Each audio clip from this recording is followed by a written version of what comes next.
Well, thank you, Whip. As you can see, we have 3 different committees that are relentlessly working to get the facts out about this investigation that's been ongoing for months.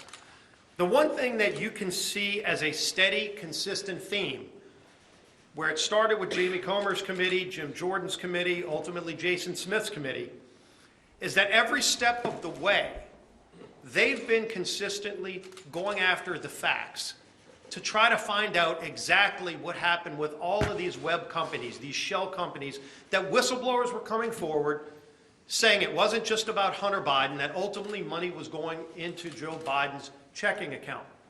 What you saw at the White House over and over again was a constant changing of the story. The White House has changed its story multiple times as the facts have emerged over and over again, and different, if you look at some of these poster boards, you see checks, you see more facts that continue to be released. And as more facts come out, the White House continues to try to change their tune to cover up what really happened. As Jamie Comer talked about, tens of thousands of pages of alias information still at the White House that they won't turn over to Congress. What are they trying to hide at the White House? Why won't the White House fully comply? So we're going to be relentless at continuing to get the facts, all 3 committees working through this impeachment inquiry to ultimately get the facts out and find out where all this money was coming from, foreign countries, ultimately into the pockets of various members of the Biden family to the tune of millions and millions of dollars. So this will not slow down, and in the meantime, the House will continue to do its work here. As the Whip talked about today, we start a process of moving a few bills on the floor this week. Tomorrow, we're going to actually have a vote on that Iran bill. $6 billion Joe Biden negotiated to give to Iran. Now, let's think about what happens here.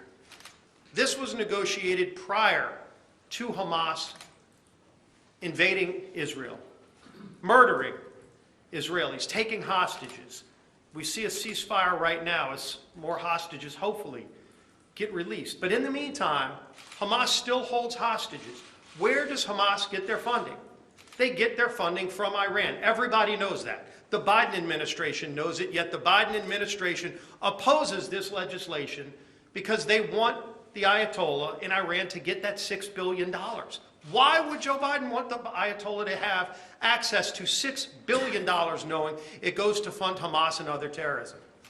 We're going to be taking a strong stand to freeze that money tomorrow.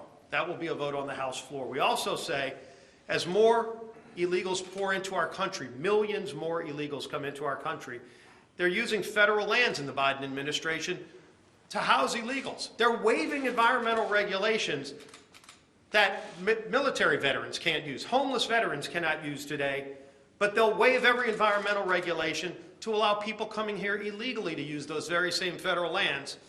And we're saying you can't use those federal lands to house illegals. That vote will be on the House floor tomorrow as well. So the House is going to continue to do its work as we relentlessly pursue the facts in this case. And leading that effort is our Speaker, Mike Johnson.